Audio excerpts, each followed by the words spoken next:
The espresso machine hissed angrily behind me, its steam rising in ghostly tendrils that mirrored my exhaustion. My fingers ached as I balanced 3 plates along my forearm, a skill perfected over 2 years at Bella Nota, the only upscale Italian restaurant in our otherwise forgettable town. The weight of the porcelain threatened to snap my wrist as I navigated between tables, the scent of garlic and truffle oil hanging in the air. "Table 7 needs their check, Sophia." Marco, the floor manager, barked without looking up from his phone. Always demanding, never appreciating.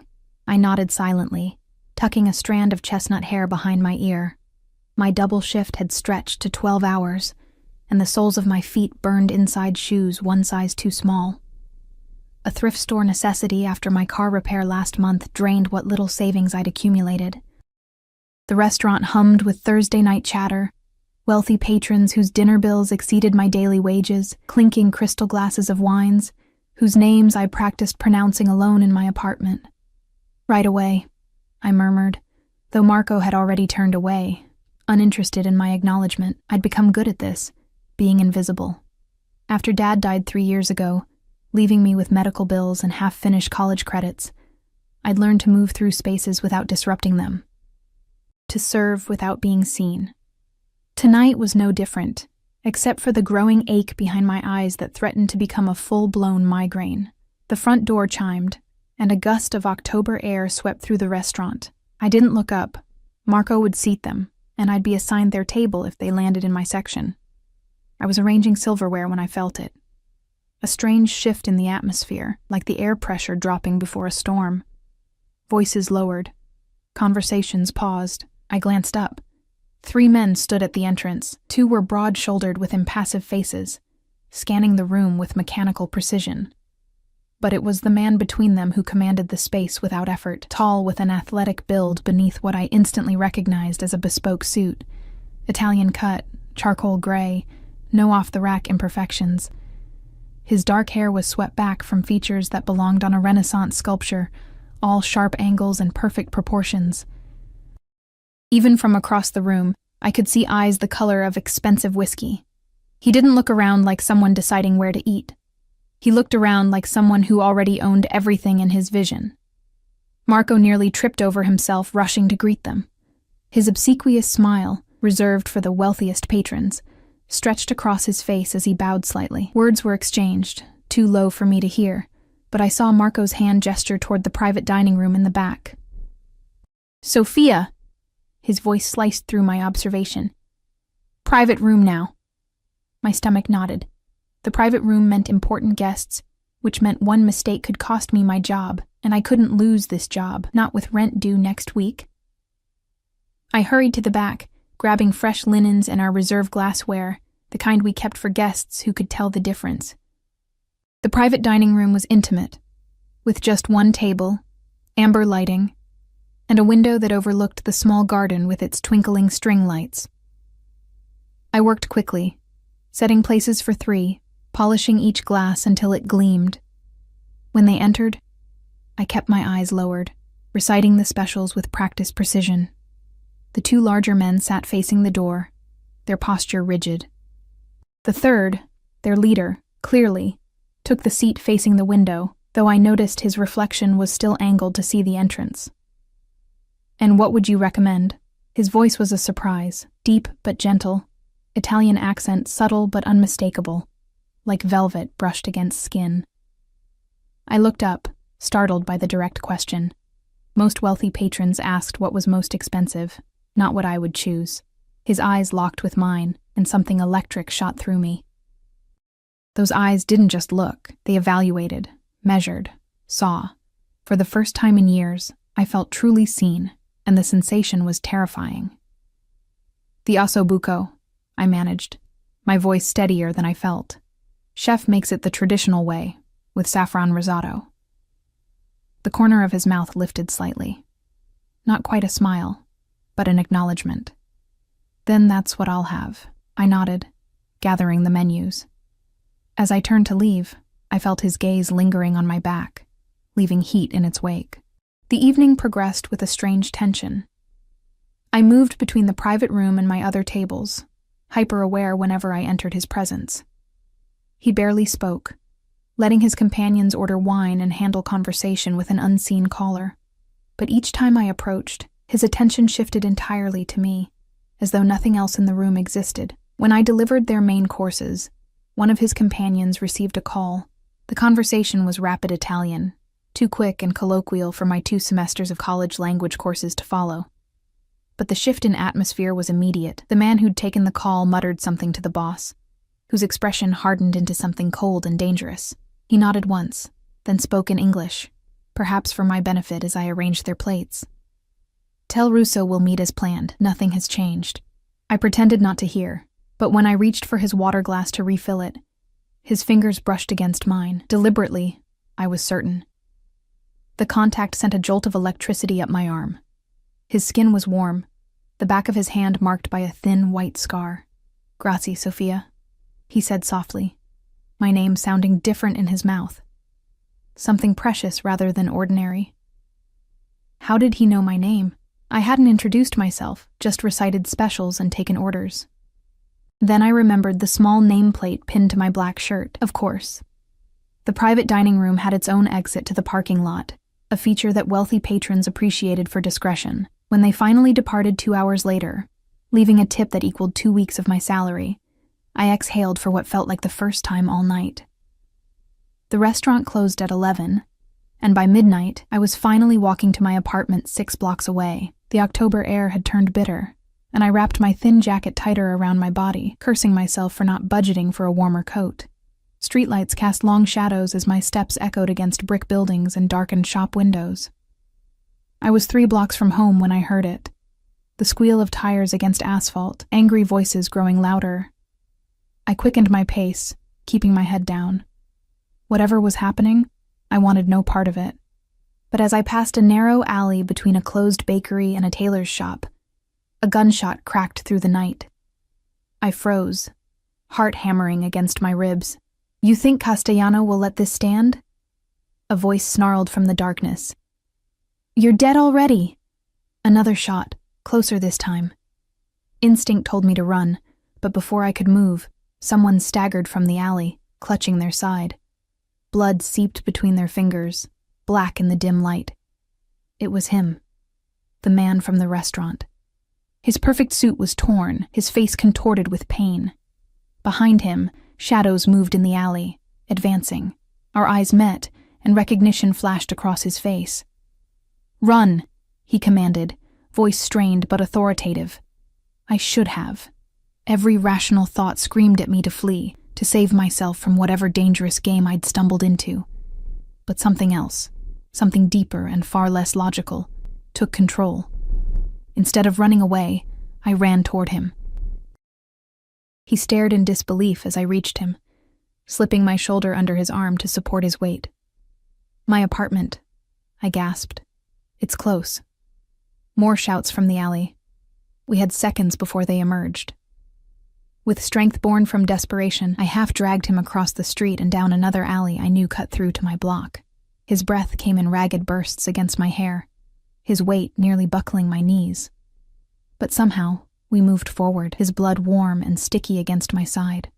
"Why?" he managed, the single word heavy with pain and confusion. "I don't know," I answered honestly, guiding him around a corner. And I didn't. I couldn't explain the impulse that made me risk everything for a stranger who had looked at me like I mattered. We reached the back entrance of my apartment building, an aging structure with a perpetually broken security door. I fumbled with my keys, hyper-aware of his labored breathing and the distant sounds of pursuit. My third-floor walk-up nearly defeated us. By the time I unlocked my apartment door and helped him inside, his face had gone ashen, sweat beading along his hairline despite the cold. "Bathroom," I directed, guiding him through my tiny living space, suddenly self-conscious of the second-hand furniture and bare walls that marked my existence. I eased him onto the closed toilet lid and frantically searched the cabinet for the first aid kit I'd assembled after one too many waitressing injuries. "They'll be looking," he said, eyes struggling to focus. "You shouldn't have—" "Don't talk," I interrupted, surprising myself with my boldness. I helped him remove his jacket and blood-soaked shirt, revealing a wound along his ribs, a deep graze rather than a direct hit. Relief flooded me. This I could handle without an emergency room. As I cleaned the wound, my hand steady despite my racing thoughts, I finally asked the question, "Who are you?" His eyes, clearer now, focused entirely on my face, studied me for a long moment before he answered. "My name is Dante Ricci," he said, as though the name should mean something to me. When I showed no recognition, something like wonder crossed his features. "And you saved my life, Sophia." The way he said my name made me shiver. There was possession in it already, though I didn't recognize the danger then. "I just did what anyone would do," I murmured, securing gauze over his wound. His hand caught mine, grip gentle but unyielding. "No," he said softly. "What you did is extraordinary, and I never forget a debt." Something in his tone made me look up, and what I saw in his eyes stole my breath. Intensity, admiration, and something darker, more primal. In that moment, held in his gaze, I felt like a small creature that had unwittingly attracted the attention of a predator. One that might protect me from all others, only to devour me himself. I should have been terrified. Instead, I felt alive for the first time in years. "You should rest," I said, pulling my hand free. "You can take my bed. I'll sleep on the couch." He shook his head. "I need to make a call first." I gave him privacy, retreating to my tiny kitchen to make tea with hands that had finally begun to tremble. What had I done? Brought a wounded stranger into my home. A man who was clearly involved in something dangerous. A man who had been shot at for God's sake. Yet when he appeared in my kitchen doorway, steadier now, phone in hand, all my doubts scattered like autumn leaves in a gust of wind. "My men will be here in 20 minutes, he said, and I nodded, not questioning why he had men or what exactly that meant. Some truths are better left unspoken, at least for one night. "The tea is ready," I offered lamely, as though we were old friends having a normal evening. He smiled then, a real smile that transformed his face from intimidating to devastating. "Grazie, Sophia." Neither of us knew then how those simple words would be the beginning of everything that followed. How that night, that single impulsive decision to help instead of run, would reshape my entire existence. That by saving Dante Ricci, I had changed the course of both our lives irrevocably, and that by morning, I would belong to him in ways I couldn't yet imagine. Morning arrived with golden light streaming through my threadbare curtains, and the disorienting awareness that something fundamental had changed. For a moment, I lay on my lumpy couch, staring at the water stain on my ceiling, trying to convince myself that last night had been a stress-induced hallucination. The smell of expensive cologne lingering in my apartment said otherwise. Dante had left shortly after his men arrived. 3 serious-faced individuals in dark suits who'd swept my apartment with practiced efficiency before escorting him away. He hadn't said goodbye, just held my gaze for one long moment, before disappearing into a sleek black Escalade with tinted windows. I'd slept fitfully, jumping at every sound, half expecting someone to break down my door. But morning had come, and with it, an eerie return to normalcy that felt more surreal than the night's events. My phone chimed with a text from Marco. "Don't bother coming in today. Restaurant closed for renovations." Renovations? Bella Notte had just been updated 6 months ago, and Marco had made no mention of further work when I left last night. A knot formed in my stomach as I made coffee with hands that weren't quite steady. A knock at my door made me freeze, coffee mug suspended halfway to my lips. No one ever visited me. I had few friends in this city, and those I did have never dropped by unannounced. Heart racing, I approached the door, peering through the peephole. A young woman stood in the hallway, holding a large white box. She wore a crisp uniform I didn't recognize, her posture professional and patient. I opened the door cautiously, chain still in place. "Miss Sophia Calloway?" she asked, her voice briskly efficient. I nodded, wondering how she knew my full name when I only wore Sophia on my nameplate at work. "Delivery for you." She extended the box through the narrow opening. "The car is waiting downstairs when you're ready." "Car? What car?" "I didn't order anything, and I'm not expecting—" "Mr. Ricci sends his regards," she interrupted smoothly. "He's requested your presence for lunch. The car will wait as long as necessary, but he hoped you might be available at noon." My mouth went dry. Mr. Ricci? Her expression remained neutral, but something like sympathy flickered in her eyes. I suggest you open the box, Miss Calloway. After she departed, I carried the box to my kitchen table, lifting the lid with trembling fingers. Nestled in tissue paper lay a dress of deep emerald silk that shimmered like water when I lifted it. Beneath it, a pair of Italian leather heels that would have cost 2 months of my salary. A small cream-colored card bore a handwritten note in elegant script, a small token of gratitude. Please join me. Dr. I sank into a chair, running my fingers over the luxurious fabric. The last time I'd worn something so beautiful was at my father's funeral. A black dress my aunt had lent me because I'd owned nothing appropriate. Part of me wanted to pack the dress away, call work, and pretend none of this had happened. Go back to being invisible Sophia, struggling but safe in her predictability. But another part, a part I barely recognized, wanted to step into whatever door had opened last night. To be seen again the way Dante Ricci had seen me. At 11:55, I stood on the curb outside my building, the emerald dress fitting as though it had been custom-made for my body. A black Mercedes with tinted windows idled at the curb, the driver stepping out immediately to open the rear door. Miss Calloway, he acknowledged with a slight bow. The car's interior smelled of leather and subtle cologne, the same scent that had lingered in my apartment. As we glided through the city streets, I watched familiar buildings pass by, feeling like a stranger in my own life. We drove to the outskirts of the city, eventually turning onto a private road that wound through manicured grounds before reaching a modernist mansion of glass and stone. Security cameras tracked our approach, and I noticed men positioned discreetly around the property, their vigilance obvious to my now alert eyes. The driver led me through a soaring entryway into a sunlit terrace overlooking manicured gardens and a crystal blue infinity pool. And there he was, Dante Ricci, standing with his back to me, speaking quietly on a phone, his posture betraying no hint of last night's injury. He turned as though sensing my presence, ending his call abruptly. The impact of his full attention hit me like a physical force. He wore casual clothes today. Dark jeans and a light gray cashmere sweater that somehow looked more expensive than last night's suit. Sophia, he said, my name still sounding like a precious thing in his mouth. His eyes traveled over me appreciatively. You look beautiful. Thank you for the dress, I managed, fighting the urge to fidget under his gaze. You didn't need to. I wanted to, he interrupted gently. Please, sit. The table was set for 2, with crystal glasses and silver serving dishes. A uniformed server appeared silently to pour wine and present a selection of antipasti. How are you feeling? I asked, gesturing vaguely to his side where the bullet had grazed him. A ghost of a smile touched his lips.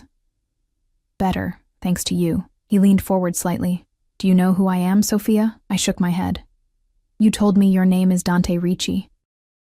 Man, that means nothing to you? Should it? He sat back, something like wonder crossing his features again. You truly don't know. It wasn't a question this time. I'm just a waitress, I said, uncomfortably aware of the vast gulf between us. I don't move in circles where I would know important people. And yet you risked your life for a stranger. His voice had softened, his eyes never leaving my face. Why? I looked down at my plate, struggling to articulate what I barely understood myself. I saw someone in trouble, I just reacted. Most people would have run the other way. I'm not most people, I guess. The words came out more defiantly than I'd intended. His smile deepened.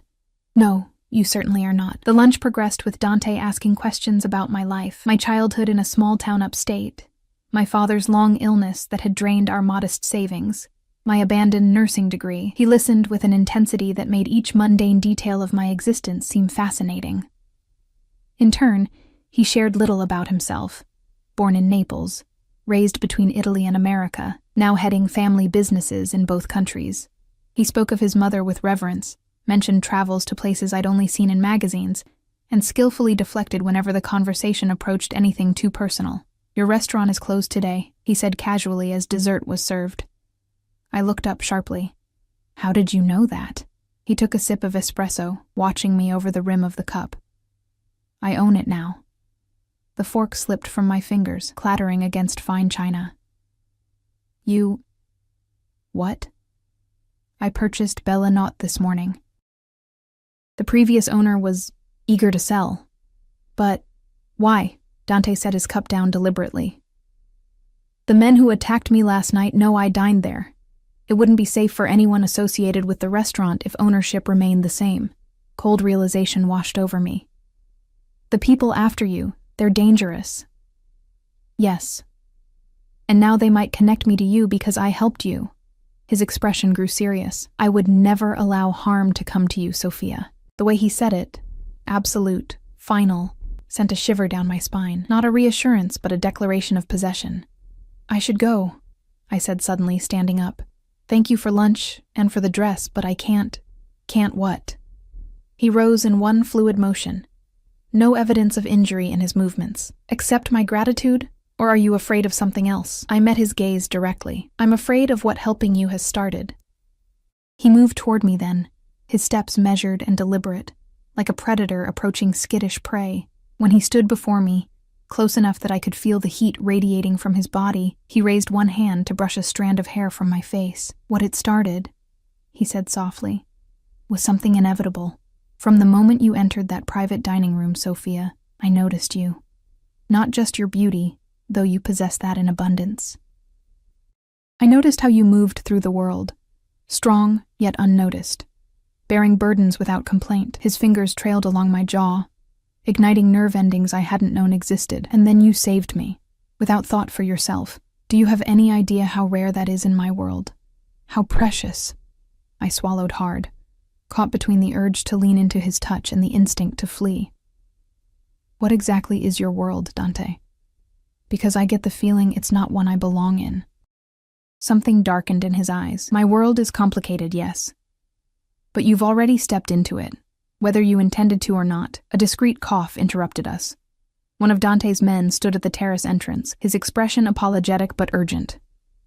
A moment, Sophia, Dante said, stepping away. They spoke in rapid Italian, too low for me to hear.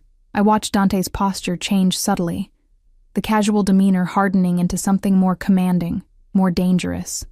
When he turned back to me, his expression had shifted, a decision clearly made. I need to attend to something, he said. All business now.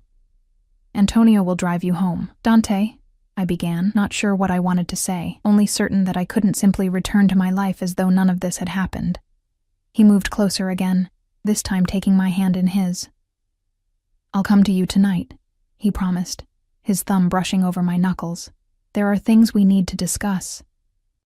The drive back to my apartment was silent, my mind racing with questions I was afraid to ask.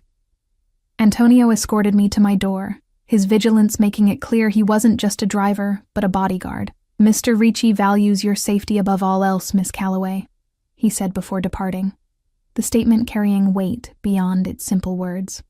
Alone in my apartment, I changed out of the beautiful dress, carefully hanging it in my closet beside my shabby everyday clothes. The contrast was jarring, like my life had been before yesterday, and whatever it was becoming now. I tried to distract myself with mundane tasks, but every sound from the hallway made me jump, anticipating Dante's arrival. By evening, my nerves were stretched thin, questions multiplying with each passing hour. Who exactly was Dante Ricci? What kind of family business involved bullets and black Escalades? And most importantly, what did he want from me? As darkness fell, I stood at my window, watching the street below, feeling the weight of invisible eyes.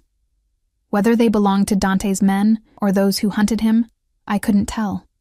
But one thing was becoming increasingly clear. By saving Dante Ricci's life, I had irrevocably entangled my own with his. And there would be no going back to the invisible existence I'd known before. Night had fully descended when 3 sharp knocks sounded at my door.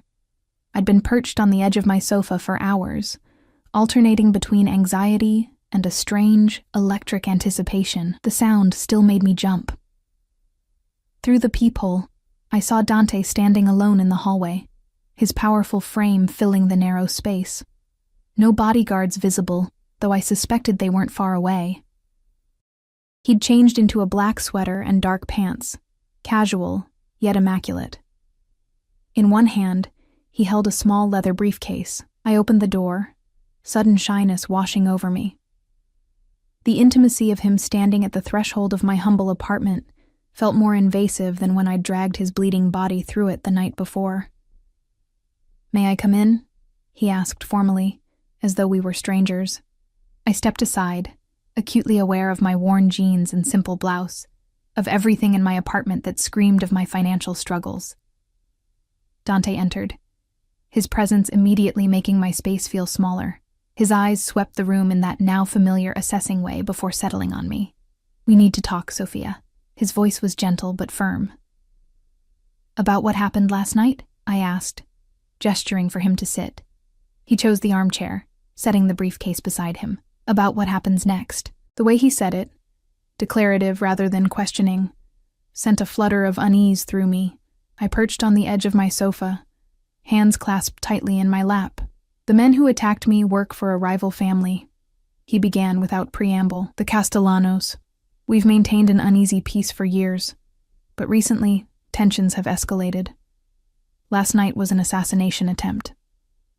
"Because of something called Russo?" I asked, remembering the conversation I'd overheard at the restaurant. His eyebrows lifted slightly, impressed or perhaps concerned by my recall. "You were paying attention." "I notice things," I said simply. "It's how I've survived." Something softened in his expression. "Yes, Russo is a complication, a former associate who's playing both sides. I was meeting him to resolve the situation when I was ambushed." I took a deep breath. "And these Castellanos, they saw me help you." "Possibly," he conceded. "Which puts you in danger, Sophia. A danger for which I am entirely responsible." "I made my own choice," I countered. "Yes, you did." He leaned forward, elbows on his knees, eyes holding mine with that magnetic intensity. "But choices have consequences, and I will not allow you to suffer for showing me compassion." "What does that mean exactly?" He opened the briefcase, removing a thick envelope. "Inside are documents for a new identity, a bank card connected to an offshore account with sufficient funds to start a new life, and tickets to anywhere you wish to go. You can disappear tonight, begin fresh somewhere the Castellanos would never find you." I stared at the envelope, shock rendering me momentarily speechless. "You want me to just vanish? Leave everything behind? It would be safest," he said, though something in his tone suggested the words cost him. I stood abruptly, anger flaring through me. "This is my home, my life. I'm not running away because some mafia war spilled into it." The moment the words left my mouth, I regretted their bluntness. But Dante didn't flinch at the accusation. "Then there's the second option," he said quietly. "Which is? You come under my protection, officially." I frowned. "What does that mean? Officially?"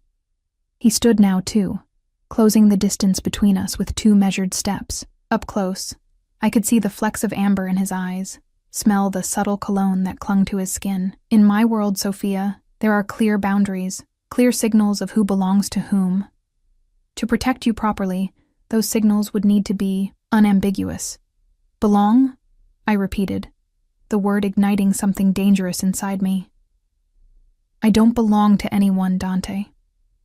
His hand rose to cut my cheek, the contact sending electricity racing across my skin. "Not yet," he murmured, his thumb brushing my lower lip. "But you could." I stepped back, needing distance to think clearly. "So those are my options? Run away forever or become your... what? Your possession?" Something dangerous flashed in his eyes. "My woman, under my name and my protection. And if I choose neither?" My voice was steadier than I felt. "Then I would have men stationed outside your door day and night, following your every move, intercepting every threat. You would live in a cage of my making, safe but never free." His honesty was brutal, unapologetic. "I don't recommend this option." I turned away, moving to my small kitchen window that overlooked an alley below. A black SUV idled there, confirmation that his men already watched my building. "Why not just let me take my chances?" I asked softly. "I saved you, yes, but that doesn't make me your responsibility." He moved behind me, not touching but close enough that I felt his breath stir my hair. Because I protect what's mine, Sophia. And from the moment you dragged me through the darkness, something in me recognized you as mine. I turned to face him, our bodies inches apart in the narrow kitchen. You don't even know me. I know enough. His voice dropped lower. I know you're stronger than you believe. I know you've been carrying burdens alone for too long. I know when our eyes first met, you felt the same recognition I did. My pulse raced traitorously because he was right. I had felt something, a connection that defied logic or reason. What would it mean? I whispered. Being yours. His eyes darkened. You would move into my home. You would be introduced as mine. You would want for nothing. Your father's medical debts cleared. Your education completed if you wish it. And in return? Loyalty, he said simply. And your presence at my side. My body, you mean? I challenged, heat rising to my cheeks. A ghost of a smile touched his lips. I won't pretend I don't desire you, Sophia, but I would never take what isn't freely given. And if the Castellanos are dealt with, if the danger passes, you would be free to go, he said, though something in his expression suggested he didn't believe that day would come, or that he would let it. I stepped away, needing space to breathe. This is insane. Yesterday I was just a waitress. Now I'm choosing between exile and becoming... what? A mafia boss's girlfriend? His laugh was unexpectedly warm. Such American terms. In Italy we would say companion, or perhaps eventually something more permanent. The implication sent a shock through me. I need time to think. Time is a luxury we may not have. He countered, reaching for my hand. The touch was gentle but insistent, drawing me back to him. The Castellanos are not known for their patience. Neither, if I'm honest, am I. His proximity was intoxicating, clouding my judgment. I pulled my hand free. One day, I insisted. Give me one day to decide. He studied me for a long moment before nodding once. Until tomorrow night, then. But you won't leave this apartment without my men accompanying you. Fine, I conceded, knowing arguments would be futile. Dante reached into his pocket, extracting a slim phone. This is secure. My number is the only one programmed. Call if you need anything at all. As he prepared to leave, he paused at the door, turning back to me with an expression I couldn't quite decipher. Possessive, yet vulnerable. Whatever you choose, Sophia, know this. What I feel for you is not gratitude. It's something far more dangerous. After he left, I sank onto my couch, mind spinning with impossible choices. I'd spent years constructing a life of careful independence after my father's death had left me alone in the world. Struggling, yes, but answering to no one. Now Dante Ricci offered security wrapped in golden chains. Sleep evaded me that night. I paced my apartment, weighing options that seemed equally impossible. Leave everything behind, my few friends, my father's grave that I visited monthly with fresh flowers, the city I'd come to know as home, or step into Dante's world of wealth and danger, becoming attached to a man whose business clearly operated outside the law. Dawn found me at my kitchen table, the secure phone Dante had given me lying before me like a challenge. On impulse, I picked it up and dialed. Sophia. He answered immediately, his voice alert despite the early hour. Is everything all right? I need to see you, I said, surprised by my own boldness. But not at your mansion. Somewhere neutral. A pause. Then, there's a place. I'll send Antonio in an hour. The place turned out to be a small, private beach north of the city. Antonio drove me to a gated property with a stone path leading down to a crescent of sand sheltered by rocky cliffs. Dante was already there, standing at the water's edge, watching waves crash against distant rocks. He turned as I approached, the morning sunlight catching the angles of his face. In this setting, away from luxury restaurants and modernist mansions, he seemed somehow more human, more attainable. My mother loved this beach, he said by way of greeting. It was the first property I purchased when I took over the family business. It's beautiful, I acknowledged, slipping off my shoes to feel sand between my toes. Peaceful. Few things in my life are peaceful, Sophia. His honesty was disarming. But this place, it reminds me there's more to existence than power struggles and business concerns. I moved to stand beside him, watching sunlight dance across the water. Tell me the truth about what you do, Dante. What your family business really is. He was quiet for a long moment, measuring his words. My grandfather came to this country with nothing but determination and old-world skills. He built an empire from the ground up. Import, export, construction, legitimate enterprises. But yes, other ventures too. Protection services, dispute resolution, underground gambling, criminal enterprises, I translated. Some illegal by American law, yes, he admitted without apology, but governed by our own code of honor. And you? What kind of man are you, Dante Ricci? He turned to face me fully.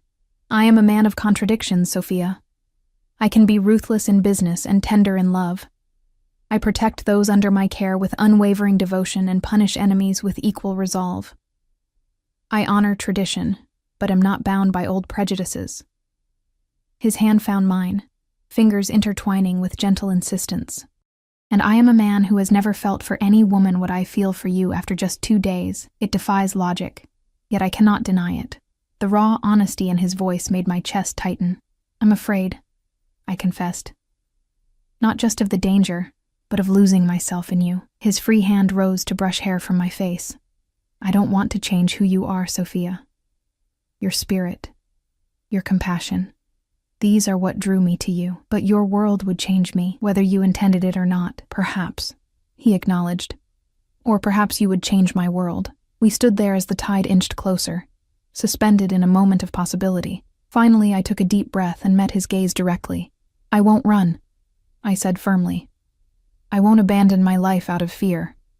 But I'm not ready to move into your home, to be introduced as yours before I even know what that means. Instead of disappointment, respect flashed in his eyes. What do you propose? A compromise. I accept your protection. I get to know you, the real you, not just Dante Ricci, the powerful businessman. And we see where this connection leads us. His thumb traced circles on my palm, sending shivers up my arm. And you'll give us a genuine chance? No walls? No pretenses? I nodded, knowing I was agreeing to something that would irrevocably alter my life's course. His smile then, slow, genuine, transforming his face from handsome to breathtaking, made my heart stutter in my chest. Then we have an agreement, Sophia Calloway. He lifted my hand to his lips, pressing a kiss against my knuckles that felt like a seal on a pact. And I am a man who honors his agreements. As we walked back up the beach, his hand still holding mine, I felt the weight of eyes watching from a discreet distance. His security, ensuring our privacy while maintaining vigilance. It was a stark reminder of the world I was stepping into, a world where danger lurked in shadows, where protection came with possession, and where the line between safety and captivity might prove dangerously thin. 2 weeks passed in a surreal blur. Dante kept his word about our compromise, never pushing me to move into his mansion, but instead integrating himself into my modest life in ways both subtle and overwhelming. My apartment building had new security overnight, a discreet team monitoring entrances, a state-of-the-art system installed on my door. Bella Notte reopened after renovations that somehow included a promotion for me to assistant manager, though I suspected this was Dante's way of keeping me in a controlled environment. Each evening after work, he would arrive at my door, sometimes with Antonio or other security, sometimes miraculously alone. He brought dinner from restaurants I could never have afforded, wine from his personal collection, and stories that carefully skirted the dangerous edges of his business while revealing the man beneath the power. I learned he spoke 5 languages fluently, had a weakness for his mother's tiramisu recipe, and could quote Dante Alighieri's poetry from memory, a family tradition for which he'd been named. He listened to my stories of nursing school with genuine interest, asked thoughtful questions about my father, and never once made me feel lesser for my modest circumstances. And each night, he would leave with nothing more than a kiss, sometimes on my hand, sometimes my cheek, occasionally brushing the corner of my mouth with restrained passion that left me breathless and confused. It was a careful seduction, and I knew it. Yet the measured pace allowed me glimpses of a man far more complex than the powerful mafia boss I'd first imagined. Tonight, he'd insisted on cooking himself, arriving with bags of fresh ingredients and taking over my tiny kitchen with commanding efficiency. The domesticity of Dante Ricci chopping vegetables in my apartment was so incongruous, I couldn't help but laugh. "Something amusing?" he asked, glancing up with a raised eyebrow. I leaned against the counter, watching his skilled hands work, just trying to reconcile the man making risotto in my kitchen with the one who has armed guards following him everywhere. A smile played at the corners of his mouth. "We all contain multitudes, Sophia. Some more dangerous than others," I countered. He set down his knife, turning to face me fully. "Does that still frighten you?" I considered the question honestly. "Not in the way it did at first," I admitted. "But I still wonder sometimes if I'm seeing the real you, or just the parts you want me to see." Dante moved closer, his hands settling lightly on my waist. In the 2 weeks since our beach agreement, he'd touched me with increasing frequency, casual gestures of possession that I found myself anticipating rather than resisting. "I've shown you more of myself than anyone else in my life," he said softly. "But you're right. There are sides of me you haven't witnessed. Parts of my business that I've deliberately kept separate from you. To protect me? Yes." His thumb traced circles at my hip bone, a distracting sensation, and because I fear they would drive you away. The honesty disarmed me. Before I could respond, his phone vibrated in his pocket. He frowned, checking the screen. "I need to take this," he said apologetically. "Continue stirring the risotto." I nodded, moving to the stove as he stepped into my living room, his voice dropping to a murmur as he answered. Though I couldn't make out the words, the shift in his tone was unmistakable. Gentle Dante vanishing, replaced by the commanding presence I'd glimpsed that first night at Bella Knot. When he returned, a new tension radiated from his shoulders. "Is everything okay?" I asked, sensing the change. "A business matter," he said dismissively. "Nothing for you to worry about," but throughout dinner, I noticed his attention repeatedly drifting, checking his phone, his security detail making more frequent passes by my windows. "Dante," I finally said, setting down my wine glass. "What's going on?" He studied me for a long moment, as though weighing a decision.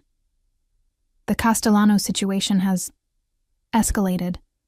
We've received intelligence that they're planning something significant." Cold fear slid down my spine. "Against you?"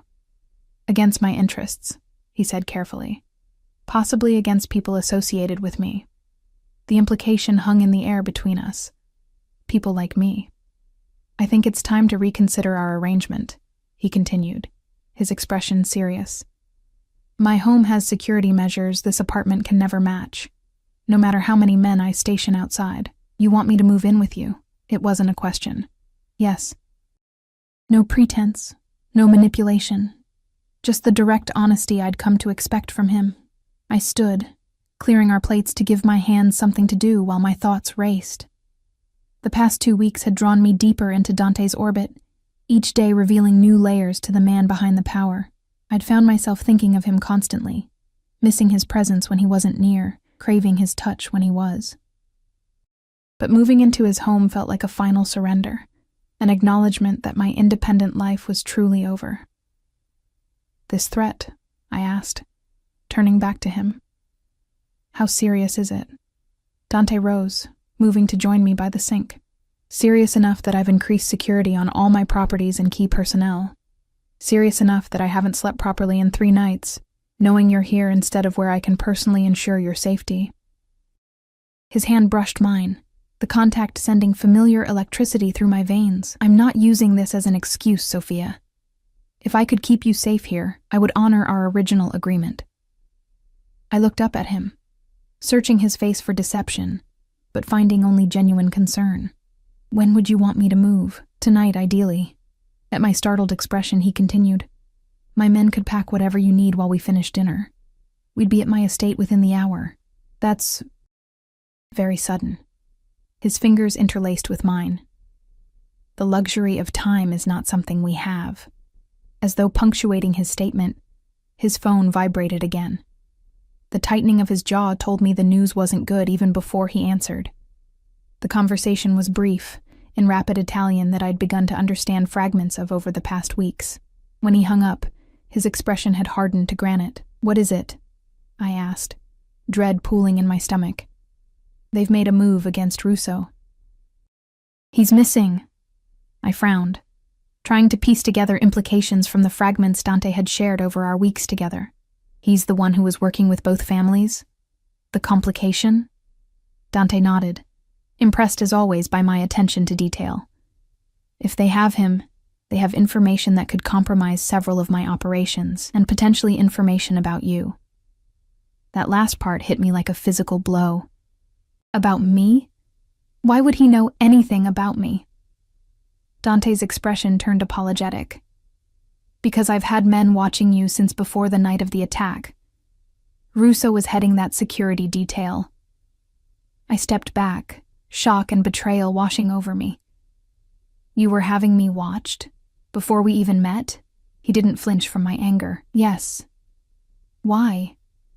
My voice had risen despite myself.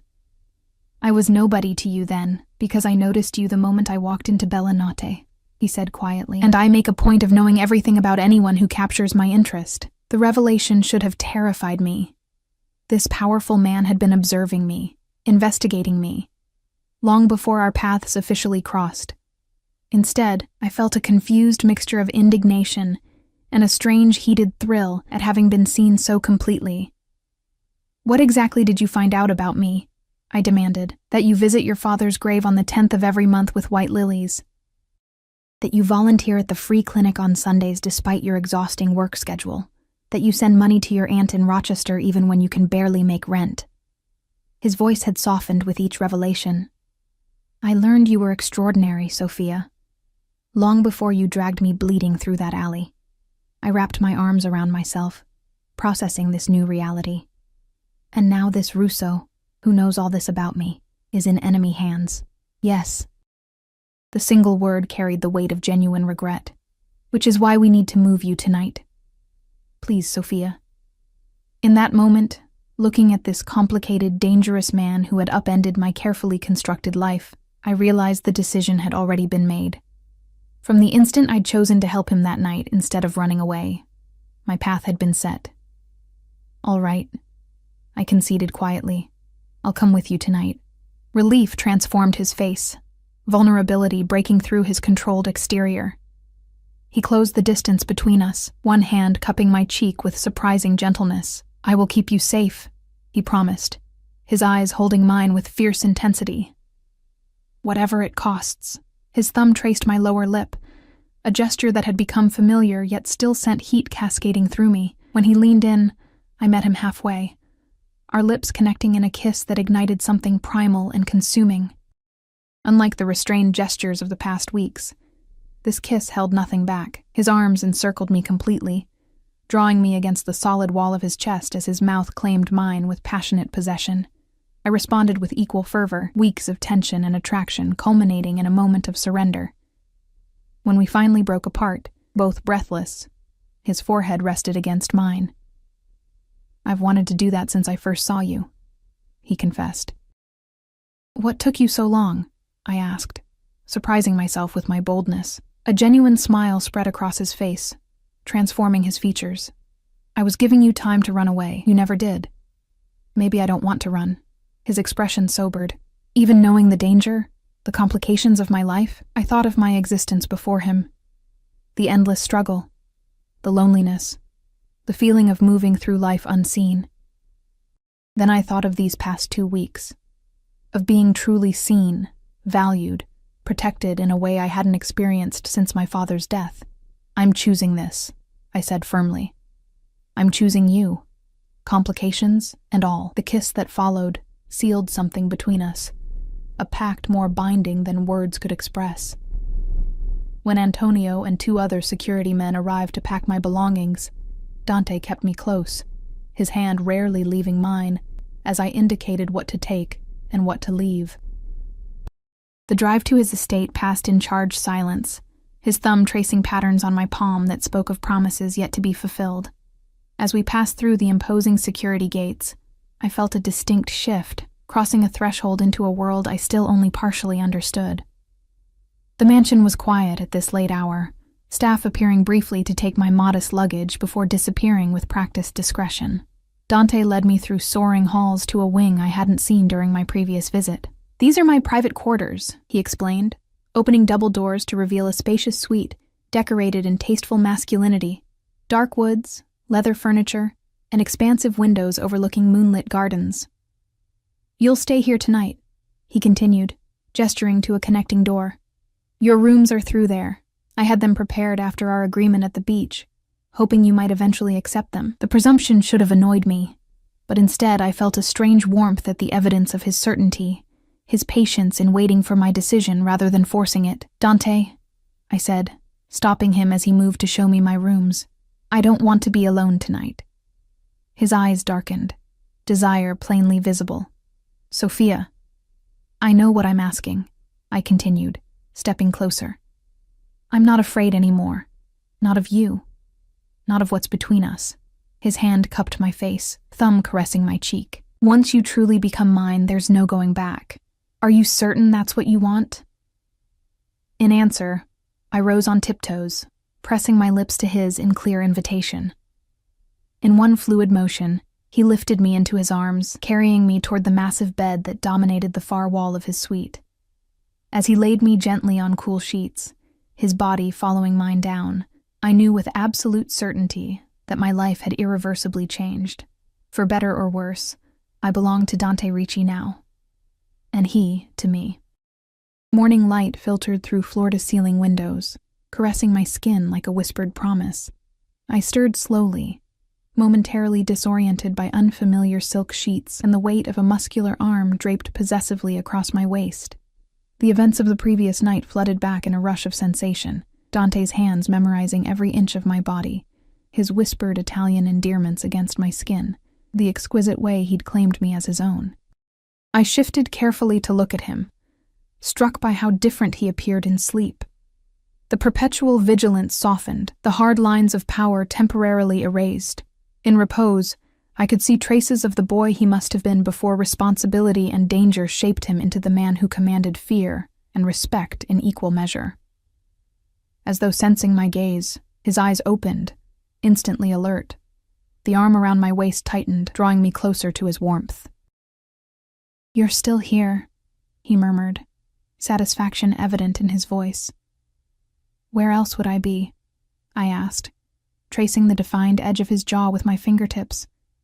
His expression grew serious. "I half expected to wake and find you'd changed your mind, fled in the night. Is that what usually happens?" The question escaped before I could consider its implications. Dante's thumb traced lazy circles on my bare hip. "There's nothing usual about this, Sophia. About us." He pressed a kiss to my forehead. "I've never brought a woman into my private quarters before. Never woken with someone in this bed." The admission stunned me into silence. I'd assumed, given his power and magnetism, that there had been many women before me. The knowledge that I was the first he'd allowed this close felt monumental, terrifying in its significance. Before I could respond, a discreet knock sounded at the door. Dante's body tensed, the vulnerable lover instantly replaced by the vigilant protector. "Yes?" he called, his voice shifting to that commanding tone I'd come to recognize. "Forgive the intrusion, sir," came Antonio's muffled voice. "We have a situation requiring your immediate attention." 5 minutes, Dante responded, already moving with fluid efficiency. He pressed another kiss to my lips, lingering for just a moment. "Stay here. I'll return as soon as I can." I watched him dress with military precision, the transformation fascinating, my passionate lover disappearing beneath the armor of expensive clothing and controlled expressions. At the door, he paused, turning back with an expression I couldn't quite decipher. "Last night changed everything, Sophia. You understand that, don't you?" I nodded, pulling the sheets closer around my naked form. "I understand." After he departed, I explored the suite that would now be my home. My connecting room proved to be a luxurious space with a separate sitting area, walk-in closet, and marble bathroom larger than my entire apartment. Already, my meager possessions had been unpacked and arranged, my worn clothes looking out of place among such opulence. In the closet, I discovered dozens of new garments, dresses, casual wear, lingerie, all in my size with tags from designers I'd only seen in magazines. A note in Dante's elegant handwriting lay on a shelf, for whenever you're ready. No pressure, only options. The thoughtfulness of the gesture, providing without demanding, brought unexpected tears to my eyes. After showering in the marble sanctuary of a bathroom, I selected simple jeans and a sweater from my own clothes, a small act of independence in this new life of luxury and protection. When I emerged from the suite, a woman in a crisp uniform waited in the hallway. "Miss Calloway," she greeted me with a respectful nod. "I'm Maria, the head of household staff. Mr. Ricci asked me to assist you with anything you might need and show you to breakfast when you're ready." "Where is Dante?" I asked, still unaccustomed to the formality surrounding him.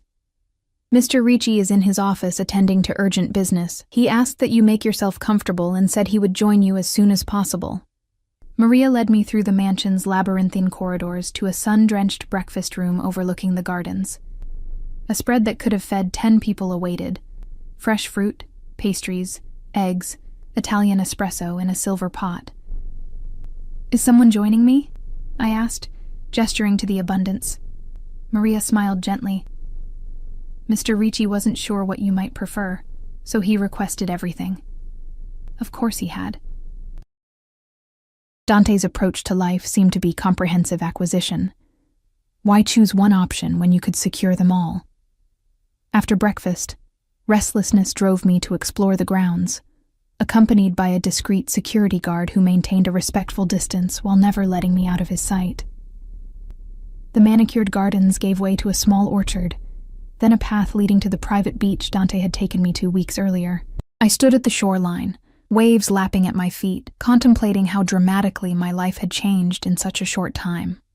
From struggling waitress to the companion of one of the most powerful men in the city, now ensconced in luxury and danger in equal measure.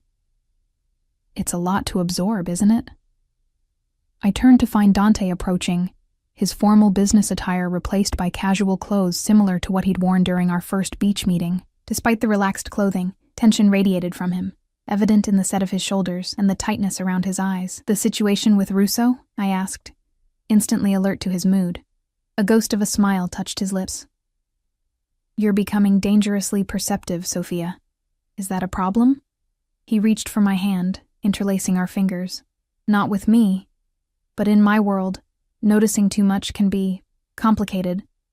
"Tell me," I insisted, "if I'm truly part of your life now, I need to understand what we're facing." He studied the horizon for a long moment before answering. "Russo's body was found this morning. The Castellanos made their message clear. Cold dread washed over me." "What message?" "That they know who matters to me." His grip tightened on my hand. "They left evidence that they've been watching you. Watching us. Photos of you leaving your apartment, entering Bella Notte. Of us at this beach weeks ago." The implications sank in with nauseating clarity.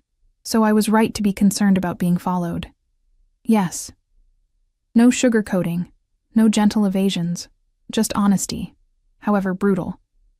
It was one of the things I'd come to value most about him. The threat is no longer theoretical, Sophia. They're making a direct move against what they perceive as my vulnerability." "Me," I said softly. Dante turned to face me fully, his hands framing my face with unexpected gentleness. "You are precious to me," he said, his voice low and fierce. "But you are not my weakness. They've miscalculated badly if they think threatening you will make me retreat." The possessive intensity in his eyes should have frightened me. Instead, I found myself leaning into it, drawing strength from his absolute certainty. "What happens now?" I asked. "Now I end this," he stated simply. "Permanently." I swallowed hard, understanding the implications. "By whatever means necessary?" "Yes." His thumb stroked my cheek, a tender contrast to the coldness in his voice. "I've spent 2 weeks trying to resolve this situation diplomatically, hoping to shield you from the uglier aspects of my business. That option is no longer viable." "Because of me," I whispered, guilt washing over me. "No." His denial was sharp, brooking no argument. "Because they made a choice to escalate beyond acceptable boundaries. This was always their endgame, Sophia. They've been looking for an excuse to move against my family for years.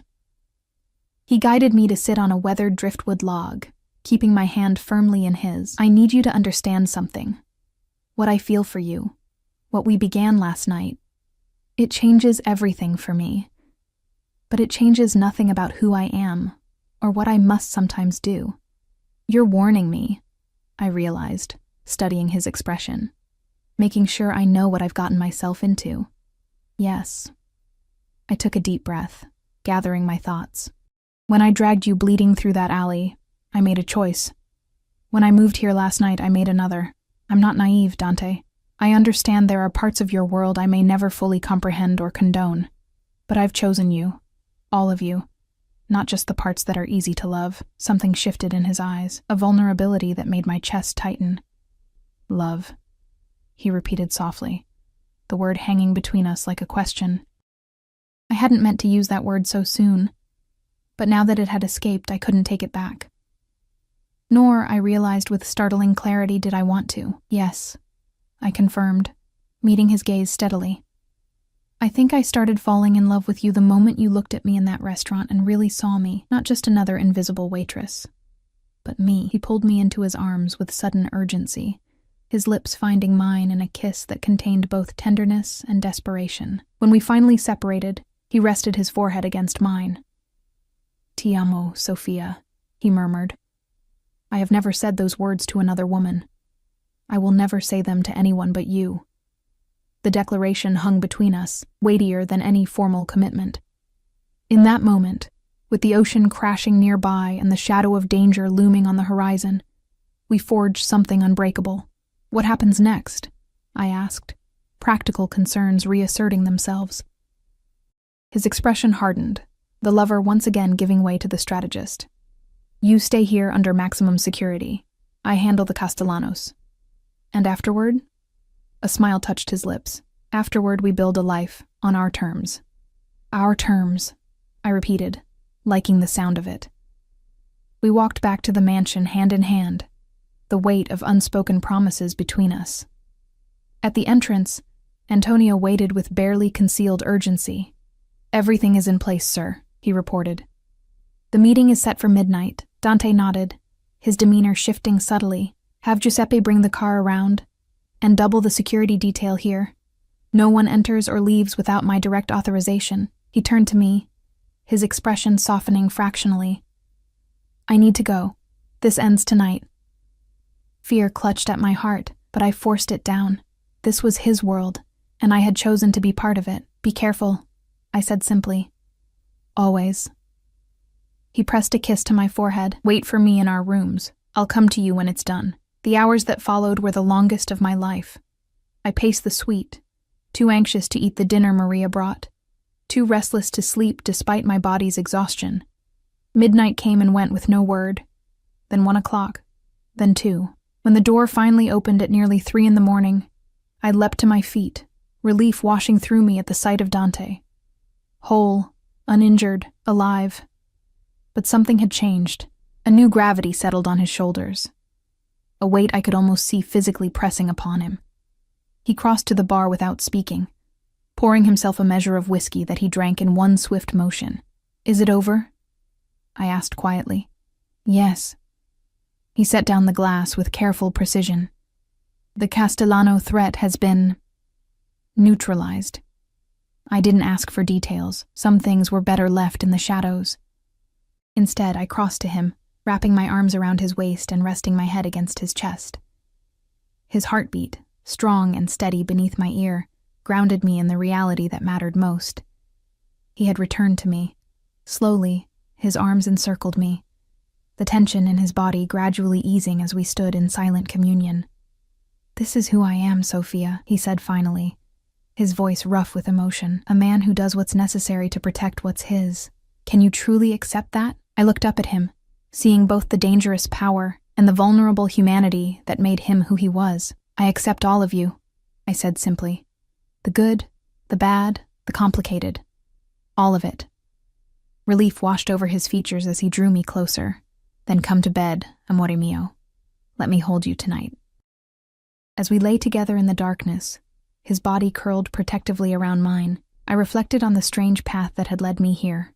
From an invisible waitress to the beloved of a man whose world operated by its own rules of power, loyalty, and justice. I had saved Dante Ricci's life on a dark street weeks ago, never imagining he would ultimately save mine in return.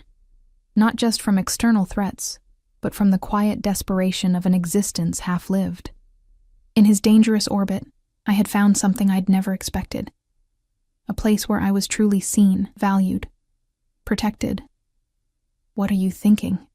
he murmured against my hair, his breath warm on my skin. I turned in his arms to face him, tracing the strong line of his jaw with gentle fingers.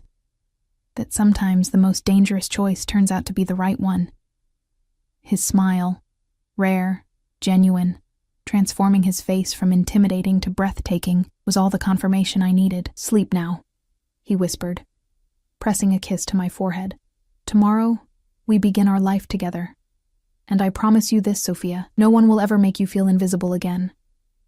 As I drifted toward sleep in the protective circle of his arms, I knew with absolute certainty that I was exactly where I belonged. The path ahead might be complicated, dangerous, unconventional, but it was ours, and I wouldn't